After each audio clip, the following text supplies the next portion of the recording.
Hello बच्चों, let's read the question.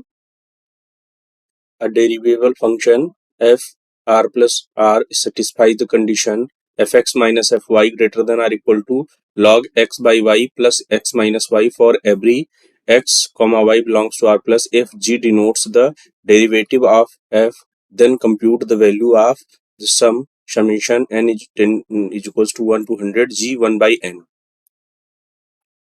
तो सबसे पहले इस क्वेश्चन में हम लोग की कॉन्सेप्ट डिस्कस करेंगे।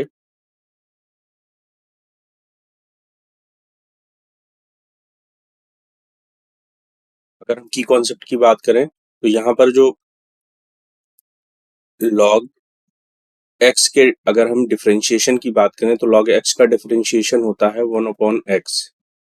चूंकि यहाँ log का फंक्शन यूज हुआ है तो यहाँ log जब डिफरेंशिएशन डेरिवेटिव ऑफ f करेंगे उस केस में log x by y जो है इसका हमें डिफरेंशिएशन करना पड़ेगा। तो log x का जो डिफरेंशिएशन होता है ये 1/x होता है। तो इस कॉन्सेप्ट को यूज करेंगे।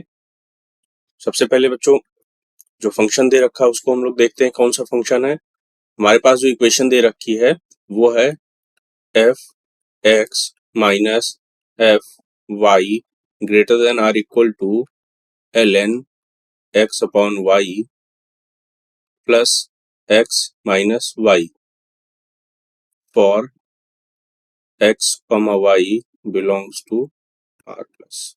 यहाँ पर अगर बच्चों देखें तो इनइक्वेलिटी है। इस इनइक्वेलिटी को अगर हम हटाना चाहें तो यहाँ पर हम कोई कांस्टेंट टर्म यूज करके इनइक्वेलिटी को हटा सकते हैं।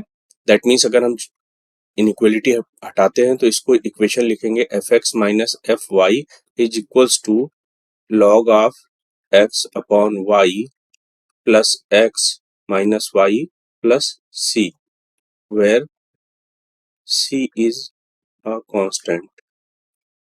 यहाँ पर हमने एक कांस्टेंट टर्म सी यूज कर लिया, इससे जो इनइक्वेलिटी है वो हमारी हट गई।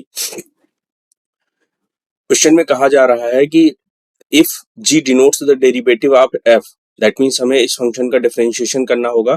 तो यहाँ पर हम लोग डिफरेंशिएट करेंगे, differentiating with respect to x। x के रिस्पेक्ट में इस इक्वेशन को हम डिफरेंशिएट करेंगे। तो x के रिस्पेक्ट में अगर इसको डिफरेंशिएट करते हैं तो यहाँ पर हो जाएगा f dash x minus x के रिस्पेक्ट में एफ वाई का डिफरेंशिएशन 0 हो जाएगा is equals to log x by y का डिफरेंशिएशन करेंगे तो यहाँ से आ जाएगा 1 अपॉन, यहाँ पर x बाई वाई को एक हम t एज्यूम कर सकते हैं तो log t हो जाएगा। log t का डिफरेंशिएशन 1 बाई टी और t की वैल्यू हो जाएगी 1 upon x upon y into t की वैल्यू जो हमने एज्यूम की थी x बाई वाई, तो x बाई वाई की अगर हम डिफरेंशिएशन करेंगे तो ये आ जाएगा 1 upon y into 1 upon Y plus x का डिफरेंशिएशन 1 माइनस y का डिफरेंशिएशन 0 प्लस कांस्टेंट टर्म का डिफरेंशिएशन x के रिस्पेक्ट में 0। तो यहाँ से अगर हम देखें तो हमारे पास आ गया f dash x is equals to, यहाँ पर देखें तो ये 1 अपॉन वाई, ये y ऊपर जाएगा तो that means y upon x into 1 upon y, यानी ये y से y कैंसिल आउट हो जाएगा। तो यहाँ सिंपली बचेगा 1 अपॉन x प्लस 1। तो हमने x के रिस्पेक्ट में इस इक्वेशन को डिफरेंशिएट किया तो आ गया f dash x equal to 1 upon x plus 1। तो यहाँ पर अगर हम एज्यूम करें let 1 by x is equals to n, 1 by x की वैल्यू हमने n एज्यूम की तो यहाँ से हमारे पास आ जाएगा x is equals to 1 by n। तो इसको यहाँ पर पुट करेंगे तो ये वैल्यू आ जाएगी हमारी f dash 1 upon n is equals to n plus 1 और f dash g denotes the derivative of f, यानी इसको हम लिख सकते हैं यहाँ से g 1 by n is equals to n plus 1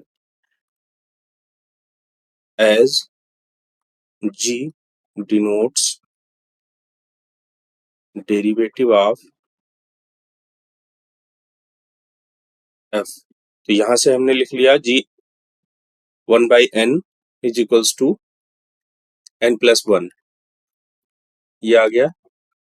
चूंकि हमें यहाँ पर फाइंड आउट करना है summation n is equals to 1 to 100 g 1 upon n, तो अगर इस इक्वेशन में हम समेशन अप्लाई करेंगे तो हो जाएगा summation n is equals to 1 to 100 n plus 1। इसको अगर समेशन को अलग अलग करते हैं तो यहाँ से आ जाएगा summation n is equals to 1 to 100 n plus summation n is equals to 1 to 100 1। यहाँ पर n की वैल्यू 1 से 100 जा रही है, तो अगर इसको एक्सपेंड करते हैं तो यहाँ से इसकी वैल्यू आ जाएगी n into n plus 1 upon 2, और n की वैल्यू क्या लेंगे 100। इसी तरह अगर इसकी बात करें तो यहाँ पर ये वैल्यू जो हो जाएगी n हो जाएगी, और समेशन n 1 to 100 है, तो यानी इसको हम लिख सकते हैं 100 into 100 plus 1, that means 100 into 1 upon 2 plus n की वैल्यू यहाँ से 100 आ जाएगी, मैक्सिमम वैल्यू एंड यहाँ पर जब समेशन लेंगे हम तो ये मैक्सिमम वैल्यू 100 हो जाएगी। तो यहाँ से अगर हम बात करें तो ये वैल्यू आएगी 50, दैट मीन्स 5050 प्लस 100, यानी यहां से आ जाएगा 5150। This is the answer of this question. तो फाइनल आंसर की बात करें, summation n is equals to 1 to 100 g 1 by n is equals to 5150। I hope you all understood it well. Thank you and all the best.